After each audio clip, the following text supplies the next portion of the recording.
Welcome back. Now, based on the last video, we were able to output information from ChatGPT into Microsoft Word. We went back to ChatGPT and we requested that ChatGPT format the information into a Google Doc. However, ChatGPT stated that it was unable to do this as of the recording of this video. However, we did notice that ChatGPT did provide download files of all of the snapshots that it extracted from the video that we originally uploaded.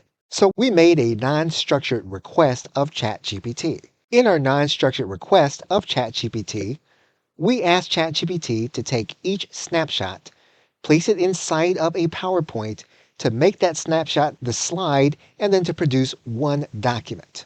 And ChatGPT was able to produce the document that we requested. So we can output various forms with the information that ChatGPT gives us.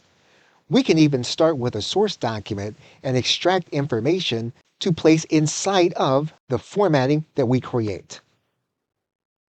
Okay, so that thanks, and I will see you in another video.